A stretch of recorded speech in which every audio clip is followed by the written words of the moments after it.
Hey everyone, I'm Dan Sege from Hydro Ottawa, and I'll be hosting the ThinkEnergy podcast. So here's today's big question. Are you looking to better understand the fast-changing world of energy? Join me every 2 weeks and get a unique perspective from industry leaders as we deep dive and discuss some of the coolest trends, emerging technologies, and latest innovations that drive the energy sector. So stay tuned as we explore some traditional and some quirky facets of this industry. This is the ThinkEnergy podcast.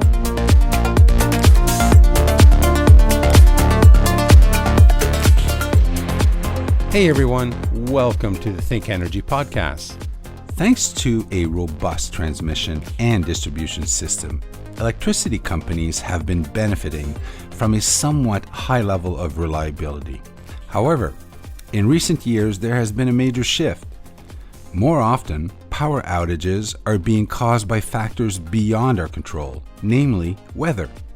Is climate change causing extreme weather? Well, 11,000 scientists from 153 nations certainly think so.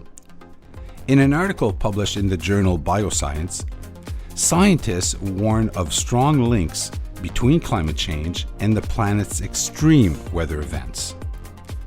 Across the industry, around the world, utility companies are seeing an increase in the number of extreme weather events like hurricanes, tornadoes, floods, wind, and winter storms. There has been large-scale blackouts during the last decade.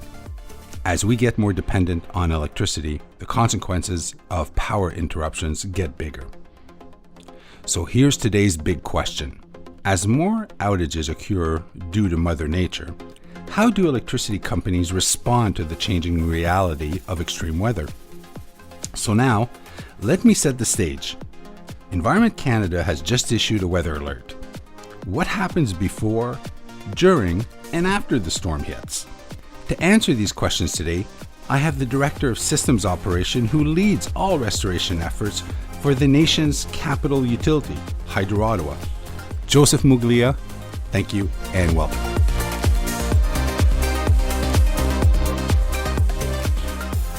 Joseph, welcome. Maybe you can start by telling us a bit about what you do and what attracted you to the energy sector. Thanks, Dan. Great to be here. Appreciate the opportunity to be able to speak. Actually, I started my career in the natural gas industry in Toronto and moved over to the electric sector quite a few years ago now. But really, electricity is life. This is what really fuels my interest in the industry. It affects people's home life. It affects your personal life, your work life. It really it affects everything that you do. The choices you make at home and at work, literally, it touches people's entire life. So it's a great honor to work in an industry that is so impactful to people in so many different ways. Very cool. Thanks for that. Okay.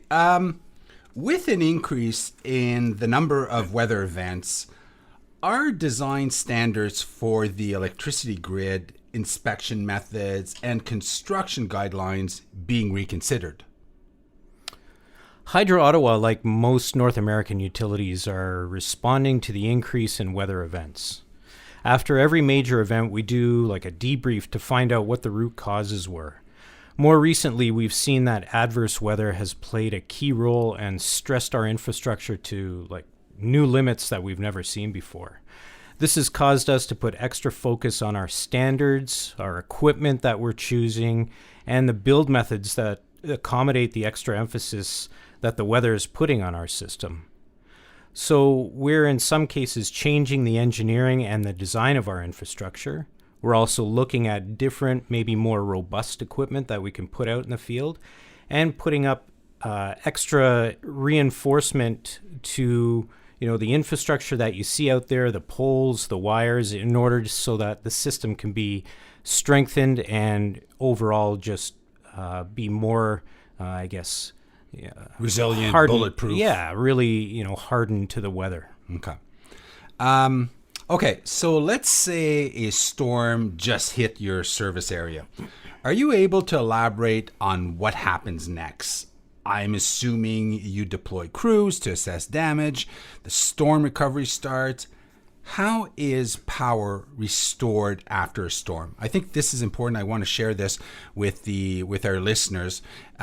We sometimes take it for granted here. We know we do it every day. But for average Joe, how do you go about to restore power after a storm? Right. So it's a good question.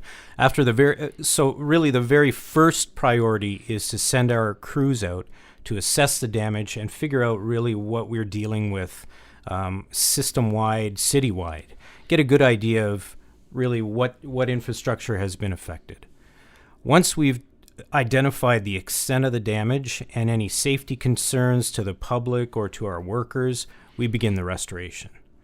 What most people don't know is that there's an amazing amount of coordination and work that's going on in our control room during an event, just as much as what's going out in the field. So all of the cables and the infrastructure that you see on the ground and has been damaged, or essentially dangerous situations that might be out there, they first have to be switched off from our control room so that we can work on the infrastructure safely. Is the control room, can it be compared to an airport tower, like air traffic control, because average Joe might not know that when you say a control room. What is a control room? So really, our control room is sort of our mission control. It's got a direct connection to the infrastructure that's outside in the field. And basically, what the control room can do is switch circuits or cables that you see out on the poles. They've got the ability to switch those off and make sure that they have no power and they can be safely worked on by the workers, and they don't pose a risk to the environment or any of our customers as well.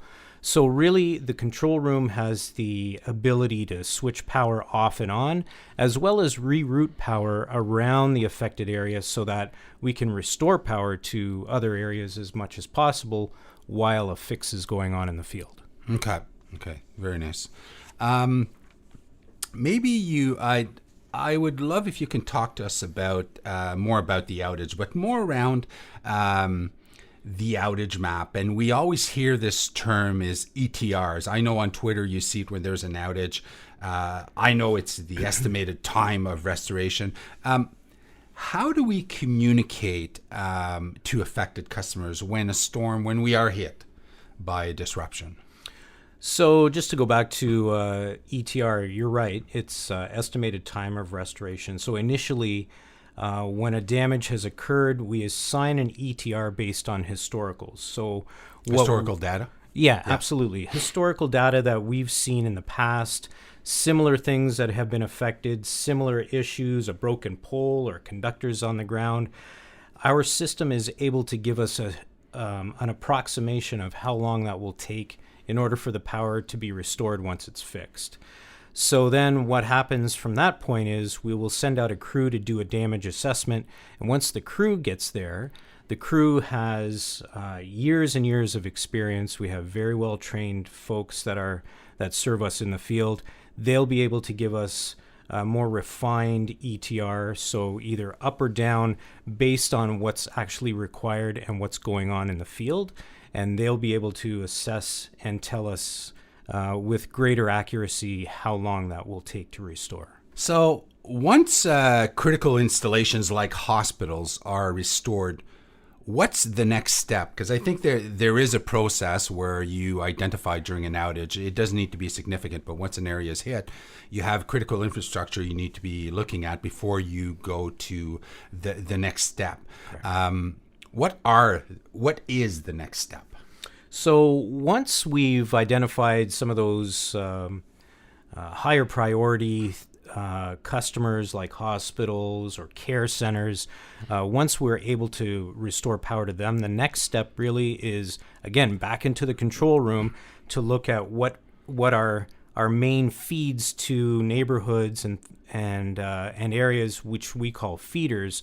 Which of those feeders can be brought up safely and restore power to as many customers as possible.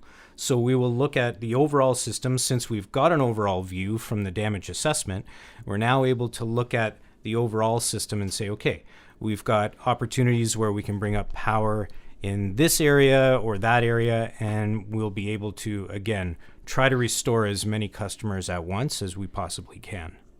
So when repairs to all major, you've called them feeders or circuits, are completed, what's the next phase? What happens after that?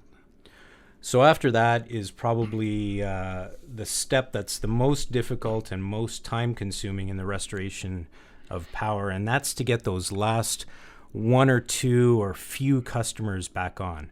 And these are usually these are the customers where we're hoping for our customers to have the most understanding and patience, because these are the last couple of customers that probably have sustained damage to their own personal feed to their homes or businesses. And those folks require a personal visit from a crew, usually, to get their power back on. And so that would be the last step, is to get those last couple of customers restored. Thanks for the clarity here. How is the utility, now we're going to move on to another topic here. How is the utility minimizing the potential effect of storms? How do you optimize your readiness? As far as being ready for having our customers be ready for storms, what we try to do is, the first thing we'll do is we'll send out outage alerts. And basically these are broadcasted alerts to our customers and other folks around the city that need to be aware of the fact that would there's that be an like outage. Media or even counselors? Absolutely. Like key influencers. Absolutely. Those that can get the message out and can help with getting our message out. So that's the first step. That's one method that we use. Another method is our online outage map. Our online outage map displays the entire city and will show pockets of where we're experiencing power outages. And that's a map that's available to all of our customers and actually to the entire community to go onto our website and have a look at that. And you can see where there's areas that we're dealing with power outages. At a conference, actually, a couple of weeks ago, I got the organization shared this great data point, and I was actually shocked. They were saying that over 90% of utilities actually have an outage map, but only 50% of their actual customers are aware that there's an outage map. So residents of Hydro Ottawa territory, we do have an outage map for you to actually refer to when there's an outage. Absolutely. HydroOttawa.com is where you can find that. And it's unfortunate because there's a lot of work and a lot of really intelligent people behind that system, and it's really there for our customers' use for sure. So another way that we prepare ourselves internally at Hydro Ottawa is by doing storm drills. So we take the opportunity a few times a year to really tabletop exercises that will help us prepare for incidents or large outages that may occur, regardless of what the effect might be, whether it's a bad storm or just a large power outage. In the case of a couple of years ago, tornadoes, we prepare for that. We are constantly trying to keep our folks up to speed and trained so that we can seamlessly go from like a blue sky event where we think about what could potentially happen to being involved in the middle of a storm. And usually our staff can transition from normal day to storm mode quite easily. Is it fair to say that those actual drills, those tabletop exercises you're referring to, are also a great opportunity to try and poke holes at the processes? Oh, absolutely. That's one of the main reasons why we do it, is to find out where some of the shortcomings in our systems or our processes might be, so that we're able to address those situations for the next storm. And every storm or every incident is different. It's incredible how different they are, but by doing those tabletop exercises and identifying maybe where some of the emphasis should be placed on our training really provides a better opportunity for us to respond properly the next time. Another area where some of the work we do on a regular basis helps us prepare for storms is something called storm hardening. And one way we do that is by doing a regular tree trimming program throughout our service territory. And so we'll take areas in the city where there's extensive tree growth that's impacting or could potentially impact our lines, and we'll trim those trees so that we've got a 5-year growth availability for the tree to grow back, and that area won't have to be visited again for another 5 years. So we kind of target different areas around the city and try to maintain the tree growth so that our infrastructure is less impacted. Interesting. How do you respond to large-scale emergencies and disasters that exceed your capability as a utility to effectively respond and recover? I'll take as an example a tornado. Right. So what you have to understand, what our listeners need to understand, is that we're monitoring weather 24 hours a day, every single day of the year.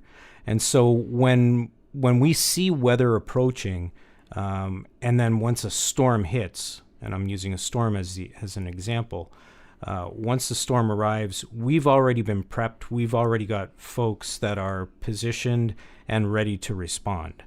Most of the time, we can do that, and we can do that with internal staff that we have here at Hydro Ottawa. So you're very proactive. Absolutely, we try to be. However, there are at times, and it hasn't happened here in quite a few years, where we are unable to handle a situation with our own internal staff. There's been a lot of situations south of the border, especially, where they've gotten into hurricane situations where they simply can't handle the weather and the impact of the storms and the weather with their own internal resources. So we are part of what's called the North Atlantic Mutual Aid Group, also known as NAMEG. And NAMEG is comprised of a number of utilities across the northeast side of Canada and the United States. It's a nonprofit group, and there's a number of utilities that are involved with that. And really what it is a sharing of resources based on need. So if there is a particular need somewhere where there's, a severely impacted area from a storm, we just had for instance. Hydro Quebec a couple of weeks ago that had over 950,000 people who were affected by windstorm. Exactly. So we sent resources there. We've sent resources again south of the border quite a few times, and it's a partnership, I guess, of a number of utilities, which represents about 36 million customers across NAMEG, and it really allows us to not be vulnerable in the case of whatever impacts us. Again, most of the time we handle our own incidents ourselves, but it's good peace of mind knowing that there are partnering utilities that can help us in case we need it. Very true. What are some of the common causes for outages? So we're often asked this, and I would say lately, the most impactful has been weather, followed closely by squirrels. Squirrels is a big one too, believe it or not, depending on the time of year. But foreign interference, a lot of vehicles lately have been hitting our infrastructure, which has been it's been very interesting for us on the engineering and asset management side of things, as well as on the operations side. But so weather is definitely a major player. Scheduled or planned outages, sometimes we have to make changes to our infrastructure, and we'll plan an outage. And usually when that outage is planned, it's done in a way to impact our customers the absolute least. So it could be at nighttime when most people are sleeping. It could be at times of the day where businesses are not that impacted. So there are a number of times when we have to schedule a planned outage. There's also loss of supply from the provincial grid. So if Hydro One, who provides the power to us, if they're experiencing some kind of technical difficulty, sometimes we lose power that way. Okay. Sometimes it's as simple as our own equipment failing, or human element. Maybe one of our controllers or one of our field staff has has done something out of the ordinary and it results in an outage, that could be that could definitely lead to an outage as well. Okay, well, Joseph, we've reached the end of another episode of the ThinkEnergy podcast. How can our listeners learn more about you? How can they connect? So you can certainly find me on LinkedIn, Joseph Muglia, or you can email me directly at josephmuglia@hydroottawa.com if you have any questions or want any information. Cool. Again, thank you very much for joining me today. I hope you had a lot of fun. Thanks, Dan. This was great. Hey, folks. Thank you for joining us today. I truly hope you enjoyed this episode of ThinkEnergy. For past episodes, make sure you visit our website, hydroottawa.com/podcast. Lastly, if you found value in this podcast, we'd appreciate a rating on iTunes, or maybe even tell a friend or a colleague. Anyway, this podcast is a wrap. Peace, everyone.